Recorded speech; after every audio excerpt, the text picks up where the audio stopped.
English में आज लेकर आया हूँ। आपको पता है यार कि अगर बिहार बोर्ड में आपने 50 में 50 इंग्लिश में मार दिया ना भाई, एकदम मतलब क्या ही बताऊँ, ये नंबर दिलाने वाला सब्जेक्ट है इंग्लिश और हिंदी। क्योंकि बहुत आसान होता है, इसमें तो पहले 60 नंबर का क्वेश्चन हर साल एक के बतिया देता है। आपको पता नहीं है क्योंकि 50 को ऑब्जेक्टिव 100 को भी मारना है भाई। आप मार दोगे अगर मेरे वीडियोस कर लो, एग्जाम तक मेरी वीडियोस कर लो। डेली शाम में 6 और 7 बजे आपको देता हूँ, पांचों सब्जेक्ट तैयार हो जाएगा बेहतर तरीके से। कह रहा है कि यहाँ खाली स्थान है, ठीक है। Is ginger cat is tall and thin. ये अदरक रंग वाली सी बिल्ली लंबी और पतली थी। कह रहा है ना कि जिंजर कैट यानी एक बिल्ली थी जो कि जिंजर के कलर की थी, यानी कि अदरक के रंग की थी। वो थी मैकविटी। पहला का ऑप्शन बस ही होगा, उस बिल्ली का नाम ही था मैकविटी। आपको अच्छे से याद हो गया होगा, चैप्टर का नाम है मैकविटी मिस्ट्री कैट। बहुत बढ़िया। अगला सवाल ध्यान से देख लो लाडलो। Who describe a Macavity cat. Macavity cat के बारे में किसने बताया है ना, मैकविटी के बारे में। चलो तो अच्छे से ध्यान से देखना, इसका आंसर हो जाएगा टी.एस. एलियट। कौन किसने? टी.एस. एलियट ने बताया था। बी नंबर का ऑप्शन सही है, अच्छे से याद रख लेना, ठीक है। चलो बहुत बढ़िया। अगला 3 नंबर का सवाल है कि द पोएट है ना कॉल मैकविटी। पोएट कवि जो थे वो मैकविटी को क्या कहकर पुकारते थे? कंपेयर मैकविटी टू, है ना, यानी कि तुलना किससे करते थे बताओ। तो 3 का ऑप्शन नंबर क्या हो जाएगा लाडले? नेपोलियन। बहुत बढ़िया बहुत बढ़िया, डी नंबर का ऑप्शन सही है।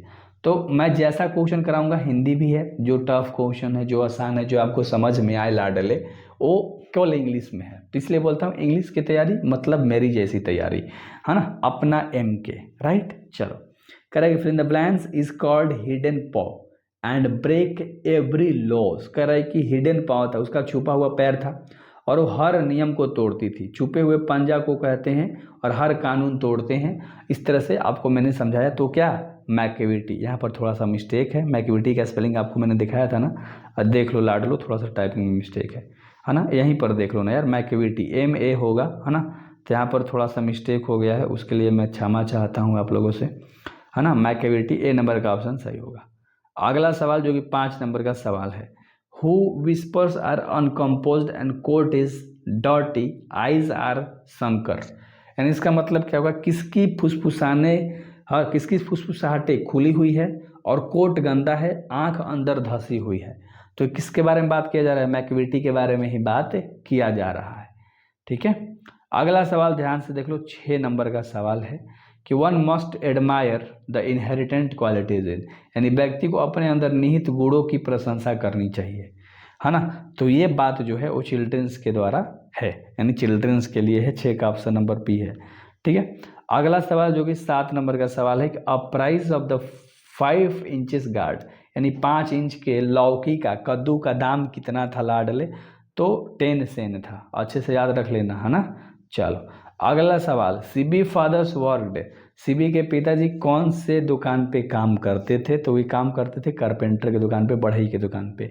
ए नंबर का ऑप्शन बिल्कुल सही है, ए नंबर का ऑप्शन बिल्कुल सही है। अगला सवाल है 9 नंबर का कि फिल इन द ब्लैंक्स, खाली जगह है, वाज सेलिंग ड्राई, है ना। और कह रहा है कि परमिनंस एंड ऑरेंज, मतलब सेल किया जा रहा था ना परमिमोन और ऑरेंज को, किसके द्वारा? मतलब कि एक संतरे बेच रही थी और एक अलग तरीके के वेजिटेबल बेच रही थी। तो एक ओल्ड वोमेन थी ना, एक बूढ़ी औरत बेच रही थी। अच्छे से याद रख लेना, बी नंबर का ऑप्शन सही है। आप अगर हर चैप्टर किए हो तो आपको समझ में आ रहा होगा, क्योंकि ये इंपॉर्टेंट वाला है। वरना सब चैप्टर वाइज कर लेना, डिस्क्रिप्शन में लिंक मिल जाएगा। 10 number question, the poster sold the guard of CB4। यानी कुली ने सीबी के लोगी को बेच दिया था।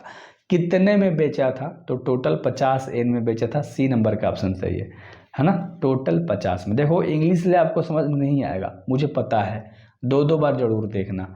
कर फिर द ब्लैंक्स खाली इज अ शॉर्ट स्टोरी। ये 4 ऑप्शन है, इनमें से चारों ऑप्शन में आपको बताना है शॉर्ट स्टोरी कौन है।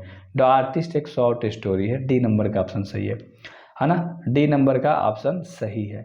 अगला सवाल देख लो, ये तो हर कोई बता देगा कि हु हैज़ कोरिटेन। कोरिटेन कौन है? इंडियन सोशल कल्चर, यानी चैप्टर के अंदर में कोरिटेन कौन है ना। मतलब सिंपल भाषा में इस चैप्टर में किसके बारे में बात करी गई है? सिंपल, महात्मा गांधी के बारे में, है ना। चलो बहुत बढ़िया। अगला 13 नंबर सवाल है कि what was our ancestor satisfied with. हमारे जो पूर्वज लोग हैं, दादा परदादा, वो कहाँ रहना पसंद करते थे? विलेज में। सी नंबर का ऑप्शन सही है। देखो कुछ कुछ सवाल आपको आ रहा होगा, मुझे पता है, कुछ नहीं आ रहा होगा, आपको भी पता है। तो बेहतर से करना है, हम दोनों के लिए अच्छा है। क्या बोलते हो? Civilisation is that mode of conduct which point out to man path of duty, यानी हर इंसान को अपने कर्तव्य के प्रति बिल्कुल ईमानदारी होनी चाहिए। ये हमारी पहले चैप्टर में बात करी गई है। और 15 सवाल है कि the glory of India is that remains immovable. आप भी मानते हो कि जो हमारी ग्लोरी है भारत के अंदर, उसे कैसा रहना है, उसे कैसा रहना है मेरे भाई? तो रिमेन्स इमूवेबल यानी अचर। सी नंबर का ऑप्शन बिल्कुल सही है।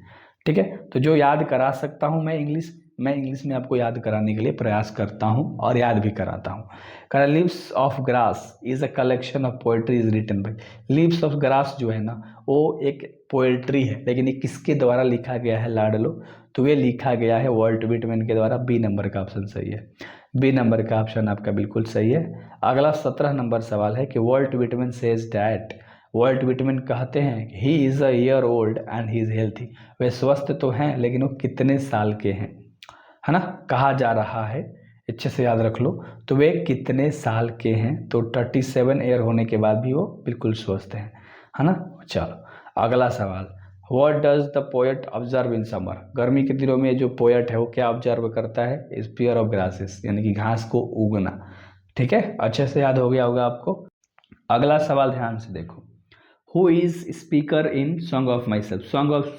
सॉन्ग ऑफ माई सेल्फ के अंदर में स्पीकर कौन है, वक्ता कौन है? Who sing the song of life, है ना? यानी कौन अपने जीवन के बारे में बता रहा है गा गा कर? तो द पोएट वॉल्ट व्हिटमैन। कौन? Walt Whitman. बहुत बढ़िया, गा रहे हैं अपने जीवन के बारे में, लिखा भी है सॉन्ग ऑफ माई सेल्फ को। What does the poet do in song of myself. Song of myself के अंदर में जो पोएट है वो क्या कर रहा है? The poet in song of my self for himself. तो यहाँ खाली जगह के स्थान पे क्या होगा? और ये क्वेश्चन बहुत बार पूछा है, अच्छे से याद रख लो। क्वेश्चन 2 बार पढ़ लो, 3 बार पढ़ लो। सिंग फॉर माई हिमसेल्फ, यानी वो गाते हैं, आपको भी पता है। ठीक है, अगला सवाल देख लो, 21 नंबर। करे खाली स्थान, went to the minister Jodhpuri coat. Jodhpuri coat पहनकर मिनिस्टर के पास कौन जाता है लाडलो? तो मनोहर मालगोंडकर जाते हैं, है ना? बहुत बढ़िया। अगला सवाल ध्यान से, the speaker put on his भी जोधपुरी कोट, है ना? जोधपुरी कोट को स्पीकर ने पहना था, वक्ता ने पहना था, मतलब लेखक ने पहना था। मनोहर मालगोंडकर यहाँ पर नाम दे सकता है ना? अच्छे से याद रख लेना। तो मनोहर मालगोंडकर ने ऑरेंज कलर का, है ना? चलो अगला सवाल 23 नंबर, नानू काका वाज स्टे फॉर। नानू काका ठहरे थे, कितने दिन ठहरे थे अपने दीदी के घर? आपको पता है कितने दिन? 2 से 3 डेज, है ना? चलो बहुत बढ़िया, यानी 2 से 3 दिन तक। अगला फिर इन द ब्लैंक्स, यानी खाली जगह है, inform the under secretary about Nanu Kaka visit. यानी नानू काका आ रहे हैं, तो अंडर सेक्रेटरी को किसने ये बात बताई थी? तो उनकी मम्मी ने बताया था, है ना? अच्छे से याद रख लेना। और अगला 25 नंबर सवाल है कि Nanu Kaka was related to narrators, he was his mother. Nanu Kaka narrator के रिलेटेड थे, लेकिन उसके मम्मी के क्या थे? तो उसके मम्मी के भाई थे, है ना? मनोहर मालगोंडकर के मम्मी के भाई थे। तो मनोहर मालगोंडकर भी नाम दे सकता है, या अंडर सेक्रेटरी भी करके पूछ सकता है। Martin Luther King junior was. Martin Luther King junior क्या है? तो एक नेग्रोज है, नेग्रोज पीपुल। नेग्रो के एक इंसान है, अमेरिका के अंदर नेग्रो जगह है, तो वहाँ पर रहते हैं, तो नेग्रोज पीपुल कहलाते हैं। Nobel prize for speech was given to Martin Luther King junior. Martin Luther King junior को नोबेल प्राइज मिला था, उन्होंने एक भाषण दिया था। तो वे डेट पूछ रहा है इसमें, कब दिया था? तो 1964 में। बी नंबर का ऑप्शन सही है। बी नंबर का ऑप्शन बिल्कुल सही है। अगला 28 नंबर का सवाल है कि Negroes are the farmer of America. Simple है, ये हर व्यक्ति को पता होना चाहिए, स्लेव्स थे वहाँ के। ठीक है, चलो अगला सवाल 29, fill in the blanks is desert state of USA.